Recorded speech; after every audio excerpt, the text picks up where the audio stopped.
जहाँ से हमने शुरू किया था अब उससे आगे बढ़ते हैं। इसमें हम पढ़ेंगे कि किसको जो राज्य या शहर या महानगर है, तो किसको किस किस आधार पर कहा गया कि ये महानगर है या ये शहर है। तो आगे पढ़ते हैं। भारत में 1 लाख से कम जनसंख्या भारत में 1 लाख से कम जनसंख्या वाले शहरी क्षेत्र नगर कहलाते हैं, जिसमें 1 लाख से कम जनसंख्या होती है। जबकि जबकि 1 लाख अथवा इससे अधिक जनसंख्या वाले शहरी क्षेत्रों को शहर कहा जाता है, सिटी, जिसमें 1 लाख से जनसंख्या ज़्यादा हो या 1 लाख हो। लाख से अधिक जनसंख्या वाले शहरी क्षेत्र महानगर, जो 10 लाख से अधिक हों, उन जनसंख्या वाले शहरी क्षेत्रों या क्षेत्र को महानगर की श्रेणी में आते हैं, जो 10 लाख से अधिक हों।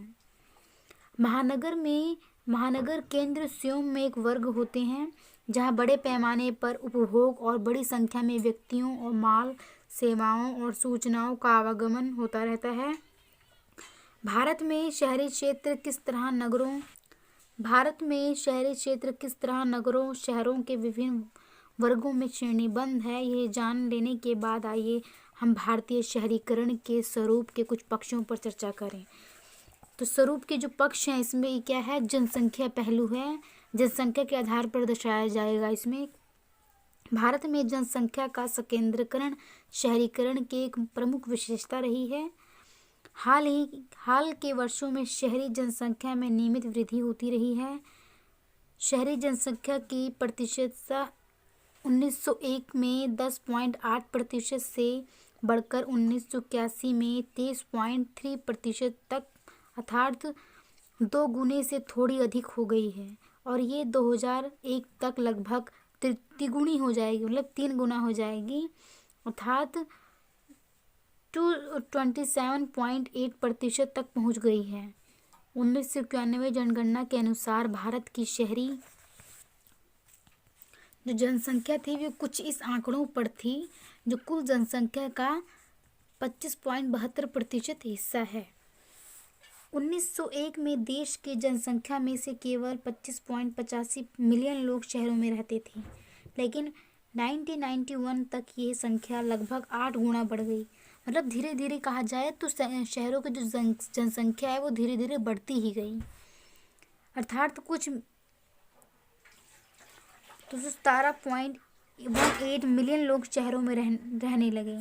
मार्च 2001 को दर्ज भारत की मिलियन, मतलब इतने पॉइंट कहा जाए इन ये आंकड़ों के हिसाब मिलियन जनसंख्या में 285 मिलियन लोग नगरों में रहते हैं, और 1991 में मतलब इसमें आंकड़े दे रखे हैं कितने प्रतिशत लोग शहरों में रहते थे।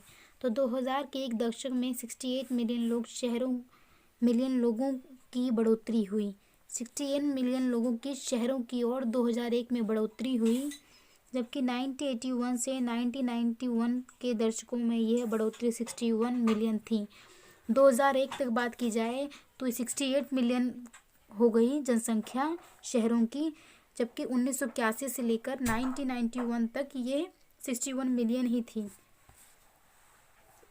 स्वतंत्रता प्राप्ति के बाद की अवधि में शहरी जनसंख्या में काफ़ी वृद्धि हुई। 1901 से 1941 तक की 40 वर्षों की अवधि में शहरी जनसंख्या 25.85 मिलियन में बढ़कर 44.15 मिलियन हो गई थी। अगले दशक की 62.44 मिलियन जनसंख्या की तुलना में काफ़ी संतुलित रही थी। 1941 से 1981 तक शहरी जनसंख्या में 115.5 मिलियन की वृद्धि हुई। ये उल्लेखनीय है कि 1961 और 1981 के बीच के 2 दशकों में इस जनसंख्या में 64.8% वृद्धि हुई थी। इस प्रकार 1971 तथा 1991 के दशकों में शहरी जनसंख्या लगभग 2 गुना हो गई। इसमें मतलब इन आंकड़ों को बताया गया है कि जनसंख्या किस प्रकार धीरे धीरे कहीं घटती है तो कहीं बढ़ती है, और जनसंख्या किस प्रकार धीरे धीरे बढ़ भी रही है और कहीं ना कहीं अब की तुलना में या पहले की तुलना में अब जनसंख्या काफ़ी बढ़ गई है। तो प्रारंभिक 2 दशकों में 1901 से 21 के बीच में कुल जनसंख्या की तुलना में शहरी जनसंख्या के अनुपात में धीमी वृद्धि हुई थी और इसके कारण 1911 के हॉर्स भी हुआ था। इसके मुख्य कारण प्राकृतिक विपत्तियों तथा औद्योगिक और आर्थिक विकास की धीमी गति थे। वर्ष 1991 और वर्ष 1941 और 91 के दौरान शहरी जनसंख्या में जो तीव्र वृद्धि का प्रमुख कारण देश का विभाजन और अन्य प्राकृतिक राजनीतिक घटनाएं हैं। अगर बात की जाए कि जनसंख्या जो शहरों की ओर ज़्यादा बढ़ी तो क्या कारण है, तो आप टिक लगा सकते हैं देश का विभाजन हुआ था जब, और राजनीतिक घटनाओं के कारण शहरी जनसंख्या बढ़ी। इसी कारण शहरी क्षेत्रों में शरणार्थियों का प्रवसन हुआ और 1981 के पहले के दशक में शहरी जनसंख्या में जो लोग लगातार वृद्धि का कारण नियोजित आर्थिक विकास एवं औद्योगिकरण नहीं थे, पहले वास्तव में असंतुलित कृषि विकास के कारण ये वृद्धि हुई थी। उस समय जनसंख्या के वार्षिक वृद्धि का दर घट गया था। 1971 और 1981 में 3.83% की तुलना में 1981 से 1991 में 3.9% वृद्धि दर्ज हुई। तो इसमें आंकड़े दे रखे हैं और कुछ भी नहीं है, तो हम आगे बढ़ते हैं, ये पॉइंट छोड़ देते हैं क्योंकि इसमें आंकड़े दे रखे हैं। आंकड़े कितना किसी को याद हो सकता है। आप मेन पॉइंट्स अगर आपके पास बुक होगा या तो मैंने पढ़ा अभी, मेन पॉइंट्स आप नोट कर लेना और उससे ज़्यादा कुछ नहीं, क्योंकि आंकड़े तो वैसे भी कौन कितने आंकड़े याद कर सकता है, तो बस एक तुलना दे रखी है। आगे पढ़ते हैं। स्थानांतरित पहलू। स्थानांतरित असमानताओं ने भारत में शहरी परिदृश्य को प्रभावित किया। ये असमानताएं क्षेत्रीय असमानताओं, असंतुलित जनसंख्या के संकेंद्रीकरण के कारण और कभी-कभी शहरी क्षेत्रों की जनगणना की परिभाषा में परिवर्तन के कारण उत्पन्न हुई।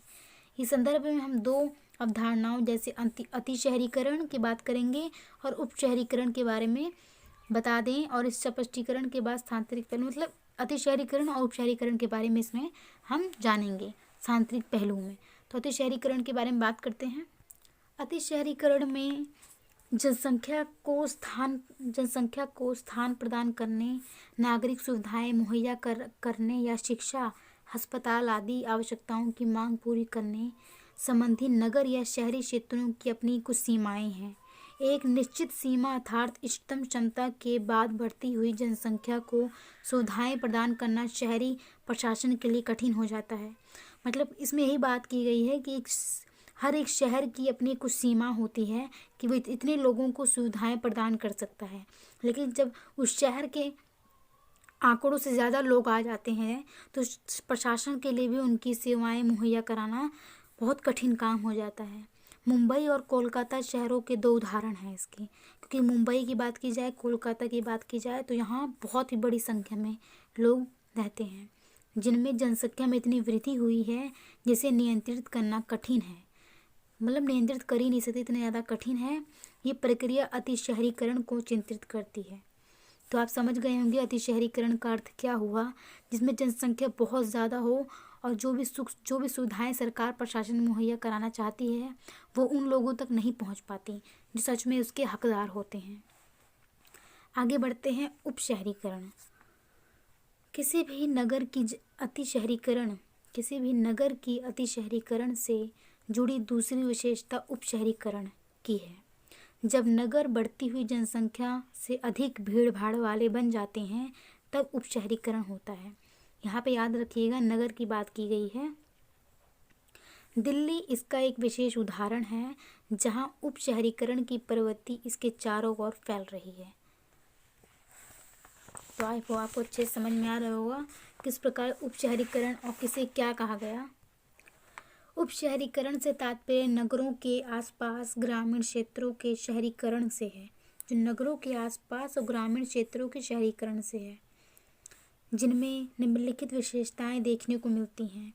भूमि की शहरी प्रयोगों में तीव्र वृद्धि, नगर के आसपास के क्षेत्रों को उसकी नगर पालिका सीमाओं में शामिल करना,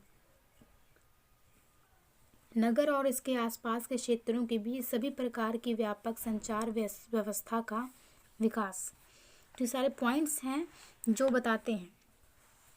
आइए अब हम भारत में शहरीकरण की पद्धति की सांतनिक विषमताओं में होने वाले परिवर्तन पर दृष्टिपात करें। मतलब शहरों की जो पद्धति है उसके बारे में जानेंगे कि नगर और शहर में किस प्रकार, क्या इसमें भी कुछ आंकड़े दे रखे हैं। भारत में शहरी नगरों का विकास एक ढंग का नहीं हुआ है। शहरी क्षेत्रों की जनसंख्या की परिभाषा में परिवर्तन होने के कारण शहरी केंद्रों की संख्या में कमी हुई है। लगभग 480 क्षेत्रों को 1901 में नगर माना गया था। कितने को? 480 क्षेत्रों को नगर माना गया था, परंतु 1961 की जनगणना में नगर की नई परिभाषा के कारण उनकी शहरी स्तर समाप्त हो गया। नगर की एक अलग परिभाषा दे दी गई। यही कारण है कि 1991 में जो 3060 नगर टाउन्स थे, 1961 में घटकर उनकी संख्या 2700 रह गई। उदाहरण के लिए राजस्थान में 1951 में कुल 227 नगर थे। कहाँ पे? राजस्थान में। जबकि 1981 में इनकी संख्या घटकर 201 रह गई। इसी प्रकार की कमी आंध्र प्रदेश, कर्नाटक और महाराष्ट्र में भी देखी गई। 1991 में जनसंख्या में 4689 स्थानों को शहर नगर घोषित किया गया। 1981 में ये संख्या 4029 थी। 1991 के 4679 नगरों में से 2996 स्टैट्यूटरी नगर थे, जबकि 1693 जनसंख्यक या गैर नगर पालिकाओं नॉन म्यूनिसिपल थे, गैर नगर पालिकाएं। और 1981 में ये आंकड़े क्रमशः 2758 तथा 1271 थे। अखिल भारतीय स्तर पर, मतलब इसमें यही बात की गई है। ये आंकड़ों को बताने का सिर्फ एक मकसद है कि आप जान पाएँ कि कितने समय में किस समय की बात की जा रही है और किस समय में जनसंख्या कम थी, किस समय में जनसंख्या ज़्यादा थी। तो अखिल भारतीय स्तर पर 1981 में 4029 नगर में से 93 वर्गीकरण रद्द किए गए और 103 नगरों का विलय अन्य नगरों में किया गया। ये कार्रवाई 1981 से 1991 में संबंधित राज्यों, केंद्र शासित प्रदेशों के प्रशासन ने अध्यादेश जारी करके पूरी की। इसमें मैं आपको बता दूं, चलो मैं पढ़ लेती हूँ। 1991 में कुल 856 नए नगरों का समावेश किया गया। जिन नगरों का वर्गीकरण रद्द किया गया उनमें सबसे अधिक पंजाब, कर्नाटक, आंध्र प्रदेश थे, जबकि 1991 की जनगणना में सबसे अधिक शहर मध्य प्रदेश में जोड़े गए। इसमें यह बताया गया है कि किस राज्य को किस में डाल दिया गया, किस राज्य में मिला दिया गया। कि मतलब हर किसी को तो नहीं कर सकते कि ये भी, इसको भी अलग अलग राज्य दे दिया जाए, इसको भी अलग राज्य घोषित कर दिया जाए। तो इस प्रकार जो आसपास के क्षेत्र होते थे ना, उनको उसी में विलय कर दिया जाता था, ताकि उसी में ही वो अच्छे से बैठ जाए, ना कि उसके लिए अलग वो बनाया जाए, उसके लिए अलग प्रबंध किया जाए। तो इस प्रकार एक कहीं ना कहीं एक जुड़ाव कर दिया गया, हर जो आसपास के क्षेत्र होते थे उनको मिला दिया जाता था। आगे बढ़ते हैं। राज्यों के बीच शहरीकरण में विविधता। राज्यों के बीच की बात की जा रही है। भारत में विभिन्न राज्यों में शहरीकरण कुछ राज्यों में शहरी विकास के प्राधान्यों को दिखाता है। 5 राज्य यथार्थ महाराष्ट्र, उत्तर प्रदेश, तमिलनाडु, पश्चिम बंगाल और आंध्र प्रदेश एक साथ मिलकर भारत की कुल शहरी जनसंख्या का 56% से 55% थी। 56% से 55% थे ये सारी। जिसके विपरीत उड़ीसा, हरियाणा, असम, जम्मू कश्मीर, हिमाचल प्रदेश और नागालैंड जैसे 6 राज्य मिलकर भारत की कुल शहरी जनसंख्या का 5% से 5.5% तक थे। 1991 की जनगणना 1991 की जनगणना के अनुसार राष्ट्रीय औसतन 25.72% से अधिक शहरी जनसंख्या वाले राज्य थे। इतने प्रतिशत जो जनसंख्या वाले राज्य थे। 1991 की जनगणना के अनुसार राष्ट्रीय औसतन से अधिक शहरी जनसंख्या वाले राज्य थे महाराष्ट्र, गुजरात, तमिलनाडु तथा बंगाल। ये सारे इनके पॉइंट्स बताए गए हैं, इनकी डिटेल बता रखे हैं किस प्रकार ये घटते और बढ़ते क्रम में थे। 2001 की जनगणना के अनुसार तमिलनाडु में सबसे अधिक शहरीकरण हुआ। मेन पॉइंट्स आप याद कर लीजिए या पढ़ लीजिए। 2001 की जनगणना के अनुसार तमिलनाडु में सबसे अधिक शहरीकरण हुआ। महाराष्ट्र 42.4% और गुजरात 37.4%। महाराष्ट्र दूसरे स्थान पर था और गुजरात तीसरे नंबर पे था शहरीकरण में। दूसरी ओर बिहार, असम, उड़ीसा, मतलब इनकी डिटेल बिहार की बात की जाए तो 10.5%, असम 12.7%, उड़ीसा 14.9% में शहरी जनसंख्या का एक हिस्सा अनुपात कम है। हिमाचल प्रदेश में शहरीकरण सबसे कम हुआ। हिमाचल प्रदेश की बात की जाए, इसको आप नोट कर लीजिए। हिमाचल प्रदेश में शहरीकरण सबसे कम हुआ।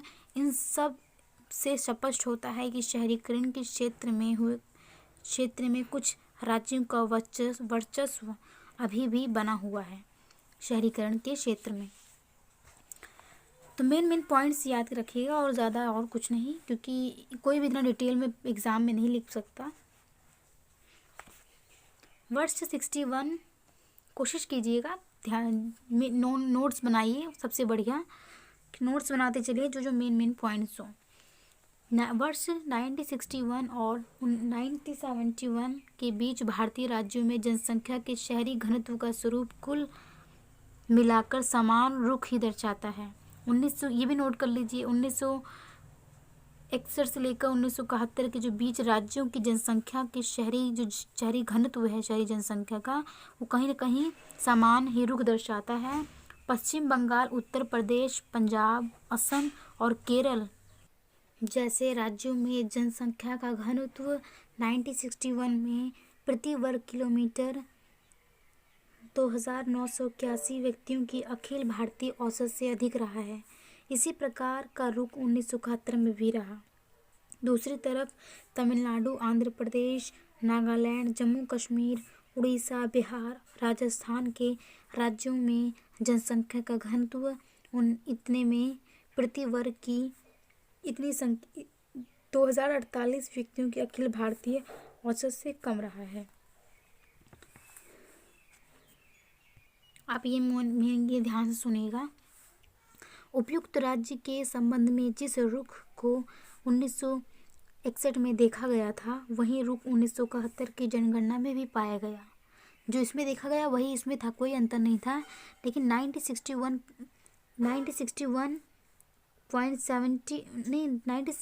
से 71 के दशक के दौरान गुजरात, मध्य प्रदेश, असम में शहरी घनत्व संभवतः लोगों के बाहर जाने के कारण कम हुआ। 1991 में शहरी घनत्व सबसे अधिक, क्रमशः घनत्व की बात की जा रही है, सबसे अधिक बंगाल, उत्तर प्रदेश, महाराष्ट्र, हरियाणा तथा पंजाब में पाया गया। अखिल भारतीय औसत 3370 से कम घनत्व वाले 1991 में तमिलनाडु, नागालैंड, जम्मू कश्मीर, उड़ीसा, बिहार और तथा राजस्थान राज्यों में दर्ज हुआ, जो कम घनत्व वाले थे। इस प्रकार जनगणना के आंकड़ों को देखने से पता लगता है कि शहरी घनत्व की विविधता 1991 तक पूर्ववत रही है, मतलब बदलाव होता गया है। इनकी विविधताएं जो बदलाव है वो होता गया 1991 तक।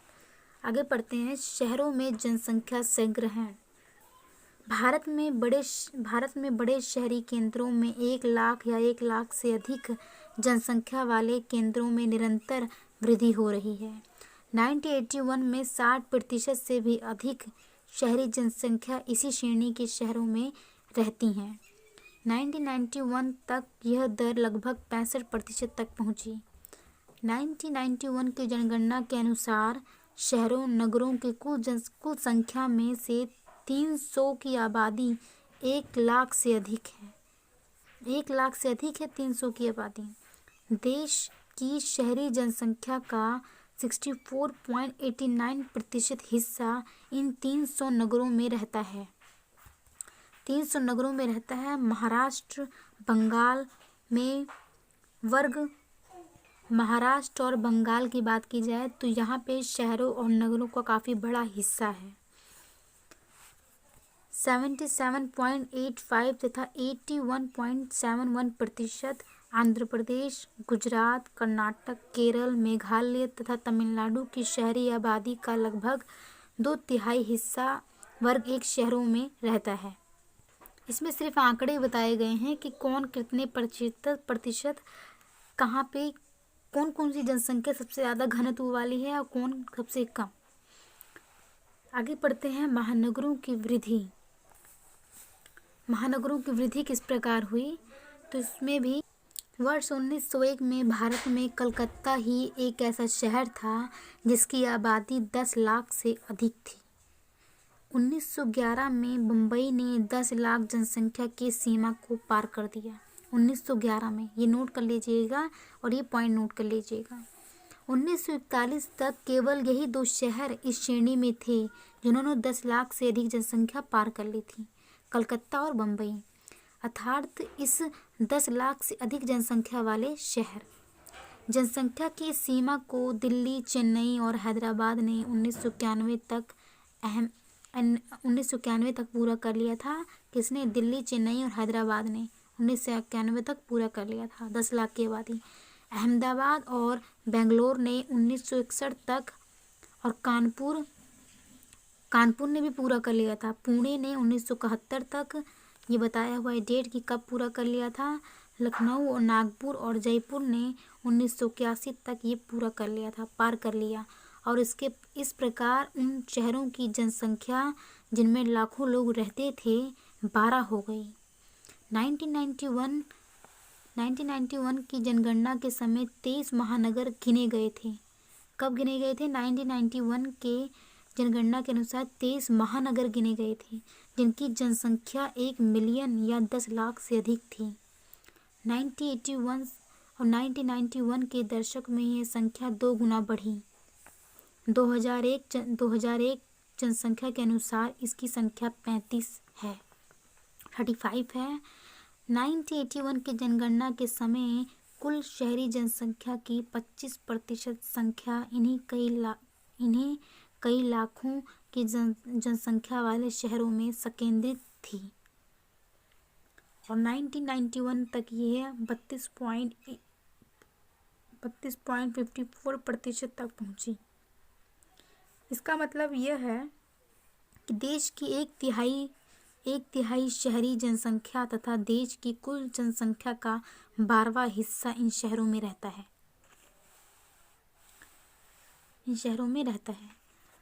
1981 में यह महत्वपूर्ण बात थी कि संघ शासित प्रदेश दिल्ली को छोड़कर है। शेष 11 शहर 8 राज्यों में स्थित थे। 1991 में ये 23 महानगर देश के 13 राज्यों में वितरित थे, बटे हुए थे। किंतु जिन राज्यों में वह अधिक संकेंद्रित थे वह थे गुजरात, महाराष्ट्र, तमिलनाडु तथा उत्तर प्रदेश, आंध्र प्रदेश, मध्य प्रदेश, बिहार, कर्नाटक, केरल, पंजाब, राजस्थान, बंगाल तथा दिल्ली। कलकत्ता ऐसा शहर है जहां 1971 और 1981 की दशक में जनसंख्या संकेंद्रण दूसरे महानगर की शहरी जनसंख्या के संकेंद्रण की तुलना में अधिक है। मतलब जनसंख्या की बात की जाए तो ये अधिक है। इसके बाद बेंगलोर, चेन्नई, अहमदाबाद का स्थान आता है जो इसको पार करता है। जनसंख्या की वृद्धि के संदर्भ में इन 23 महानगरों में काफ़ी विविधता देखी गई, काफ़ी चेंजेस देखी गई। सबसे अधिक जनसंख्या वृद्धि विशाखापट्टनम में थी। किसमें थी? विशाखापट्टनम में थी सबसे ज़्यादा जनसंख्या वृद्धि, 74.27% और उसके पश्चात हैदराबाद में 67.4 थे। ये दोनों शहर आंध्र प्रदेश में स्थित हैं। कौन? विशाखापट्टनम और हैदराबाद। सबसे कम वृद्धि दर कोलकाता और पटना में दर्ज हुई। सबसे कम वृद्धि दर 1901 में कोलकाता का शहरी आबादी के संकेंद्रीकरण के विषय में अव्वल नंबर पर था। कौन? कोलकाता। शहरी आबादी की बात की जाए तो 1991 तक ये दूसरे स्थान पर आ गया, जबकि वह बम्बई जो दूसरे स्थान पर था अब प्रथम स्थान पर आ गया। मुंबई की अब ज़्यादा देखा जाए तो ज़्यादा जनसंख्या हो गई। कोलकाता के बाद नंबर है दिल्ली जो नंबर 1 पे है, चेन्नई, हैदराबाद और बेंगलोर का। प्रत्यक्ष असमानता भारतीय शहरी परिदृश्य की एक प्रबल विशेषता है। असमानताएं देखने को मिलती हैं शहरी परिदृश्य में भी। वर्ष 1988 में शहरीकरण पर गठित राष्ट्रीय आयोग ने इसी संदर्भ में दो मुख्य पहलुओं पर प्रकाश डाला। पहला, 1970 के दशक के दौरान भारत में शहरी केंद्रों में वृद्धि की औसत दर 46.2% थी। शहरीकरण प्रक्रिया के स्वरूप में महत्वपूर्ण क्षेत्रीय भिन्नता पाई जाती है। वास्तव में स्थानांतरित दृष्टिकोण से भारतीय शहरीकरण की पद्धति अत्यधिक स्थानांतरित रही है। शहरीकरण की जो पद्धतियां हैं वो धीरे धीरे बढ़ती गई, कहीं कम हुआ कहीं ज़्यादा हुआ, यही सिलसिला चलता रहा। आगे पढ़ते हैं आर्थिक पहलू। आर्थिक पहलू में हम ये जानेंगे कि कौन सा शहर आर्थिक तौर पे सही था या नहीं था, इनके बारे में जानकारी लेंगे हम। आर्थिक विकास का स्वाभाविक तथा अनिवार्य परिणाम शहरीकरण है, क्योंकि लोग जो भी गरीब होते हैं, जो आर्थिक तौर से कमज़ोर होते हैं, वो शहरों की ओर भागते हैं। तो कहीं ना कहीं शहरीकरण ही महत्वपूर्ण रखता है हर लोगों के लिए। शहरीकरण आर्थिक विकास के साथ साथ चलता है, क्योंकि आर्थिक विकास बड़े पैमाने पर मुख्यतः ग्रामीण क्षेत्रों से श्रमिक बल और निवेशों को मुख्यतः शहरी क्षेत्रों में स्थानांतरित होने का अपरिहार्य बना देता है। अपरिहार्य मतलब वहाँ से लोग गांव से शहरों की ओर आ जाते हैं। भारतीय शहरीकरण पर गठित राष्ट्रीय आयोग भी भारतीय शहरों और नगरों के आर्थिक महत्व को स्वीकार करता है। राष्ट्र भी स्वीकार करता है ये बात कि शहर जो है कहीं ना कहीं यहाँ पे विकास होता है, कहीं ना कहीं यहाँ पे हर चीज़ सुविधाएं हैं। ये शहरीकरण को आर्थिक विकास के लिए उत्प्रेरक मानता है तथा ये भी मानता है कि अपनी समस्याओं के बावजूद लाखों करोड़ों लोगों के लिए नगर और शहर बेहतर भविष्य का मार्ग है। हर कोई सोचता है कि हम शहर में जाएंगे तो हम कुछ ना कुछ हमें काम मिल ही जाएगा, तो इसलिए सरकार भी ये मानती है कि शहर लोगों की बहुत ही मदद करती है। या बेहतर भविष्य का एक सपना होता है कि हमारा वहाँ पे अच्छा भविष्य हो जाएगा। भारत के विभिन्न शहरों के इतिहास को देखने से पता चलता है कि इनमें से कुछ शहरों का उदय 20वीं शताब्दी के दौरान उन स्थानों पर हुआ जहाँ पहले जंगलों के अतिरिक्त कुछ भी नहीं था। बिहार में जमशेदपुर शहर भारत के विभिन्न इस्पात शहरों में प्रथम इस्पात शहर है। बुक होगी तो ऐसे नोट करते जाना। बिहार में एक जमशेदपुर शहर है जो इस्पात के लिए मशहूर है, जिसने असंख्य लोगों को रोजगार प्रदान किया जो उसी क्षेत्र के जनजातीय निवासी हैं। ये जनजातियों जो पहले बिल्कुल अलग अलग हुआ करती थी, अब स्थानीय लोगों के एक बड़े भाग के संपर्क में आई है। ये लोग जो अलग अलग क्षेत्रों से आए हैं और जो अलग अलग भाषाएं बोलते हैं।